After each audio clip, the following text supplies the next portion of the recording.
I was always a math scholar, man. I was always good. I got hundreds on every test in math, So I definitely got to show a lot of respect to every math teacher I've ever had. But I think bigger than anything, in high school, I took psychology or some type of psychology course in high school, and my professor, he's down to earth. Like, he was the first professor. I won't call him professor, but he was the first teacher that actually cursed, and like was just really, really upfront. He was the first teacher that I just heard be real and not just be a teacher. So I kind of respected him out of all the teachers I've ever had. That was dope. Okay. I got a wild card question. It wasn't about the person. It was just about the fact that he was liberal and able to say what he did, and he was still a great teacher. And what grade was this? This was in 12th grade. 12th grade. Senior year high school. This is right before you graduated. Right before graduation. So everything is good then. Was this in Washington Heights? That's where you grew up, right? I grew up in the Heights. I lived there till I was about 17, and then I moved to Long Island when I was about 17. I finished off my last year of high school in a school called Westbury High School, which is obviously a town inside Long Island. So shout out to everybody in Strong Island, New York. Down in New York, man. Bay loves you. They got a lot of love for you. I'm gonna touch off with a wild card question, man. Some artists don't want to, even talk about it, but I'm gonna ask you. So, how do you feel about Illuminati? Is it real? Is it not real? Is it hype?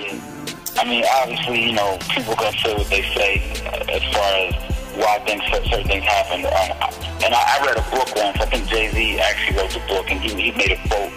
In the book, he said, people, when they don't understand something, they try to connect it with something that's unbelievable.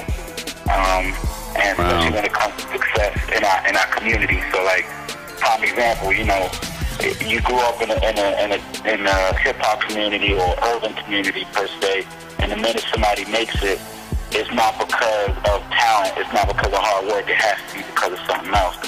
And I don't necessarily respect that. Do I think there's a society of people out there that stick together? Of course. That's what the industry is made of. People that stick together. If that's not the case, then you wouldn't have the Young Moneys. You wouldn't have the good music groups. I mean, I think it's smart to stick together and have that elite society as far as business. But as far as success is concerned, each one of these individuals work their ass off in life to get where they're at. And, if I'm going to give praise to anybody, it's going to be to God before I give it to the devil. You feel me? Because I don't think, unless these people are really bad people on the inside that we don't know, I don't think I don't think the devil's going to bless somebody for working hard. I think they're going to try to hold them back. Some of these people are extremely blessed, Yes, it's one of the best replies we've ever had on the show. I know some people who are kind of affiliated with the Rockefeller camp, and I won't name the gentleman's name, but his response was, Jay-Z just likes money. He just likes money. So, if you want to attribute that and call it Illuminati, well, a lot of people are there. People just like money, that could be taken in an aspect. People love the run. Which isn't a bad thing. I mean, I think, to comment on that, everybody has their own life. I don't like money as much as I think a person would, because I've gotten to make a lot, and I know that it comes with a lot of responsibility. So, I prefer to have a good, firm base of people around me that I could enjoy and have fun with, man. That's my vice. That was deep, man. I really appreciate you responding to that question. Not a lot of artists do, and not a lot how to just word it.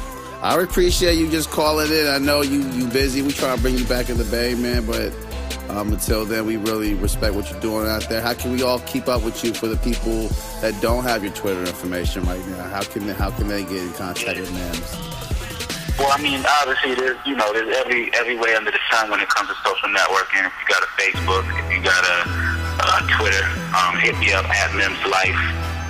The Instagram is at MIMS Life as well. I think bigger than that, I got a website I'm actually building, a new mixtape project I'm coming out with shortly. The website is at MIMS Life as well, or www.mimslife.com. So, you know, be on the lookout. I think for me, it's just really time to resurrect certain things and just kind of keep the ball, keep relevant in this business and change it up. So I got a project coming out that I'm doing exactly that. So, you know, hopefully people will love it and look out for it. Hit me up. I hope to have you back on the show when you release a project. We would love to interview you again and play some cuts straight off of it. So, word up, man. I definitely appreciate that. And you know, once again, man, I appreciate you for bringing me out to the Bay. You know, because obviously this day and age with hip hop music, it's hard sometimes to really do. I do a lot of international touring, but it's hard sometimes to get people to commit to shows in America and really mean by what they say. And you're one of the cats that have continuously brought, you know, good things my way, especially business. So I'd love to get out to the Bay. Shout out to everybody out there. You know, I got a lot of people out there, so it's all love. I really appreciate that. It was a crazy moment trying to get you within that time frame you returned. I know you was going out of Las Vegas, and we're like, man, we got to get the flight. And, man, you really rock San Francisco. I know a lot of the fans still talk about that show as being one of the premier shows that I've done. So I appreciate it. Wasn't a lot of New York artists I got to work with, and you were truly one of the easier artists to work with.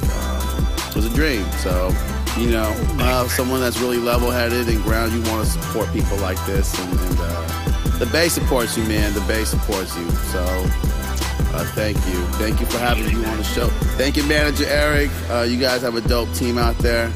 I want to follow you on Twitter. The man has a verified account. People, I mean, come on, dude. Not a lot of people do. I mean, this dude's doing it. And I have a lot of Billboard artists on the show yet, so thank you. What up, y'all? It's your boy, MIMS. And right now, you're locked into We Keep It Lit Radio. You know what it is, the #1 radio station with my people, man. That's how we do it. New York City, all the way to the Bay, worldwide. Stand up, we here. MIMS. You're tuned in to the hottest DJ coalition in the game. You are tuned in. Yeah, you are tuned in. Coast to coast, mixtape DJs. You are now listening to the Radio Invader DJs on RadioInvasion.com.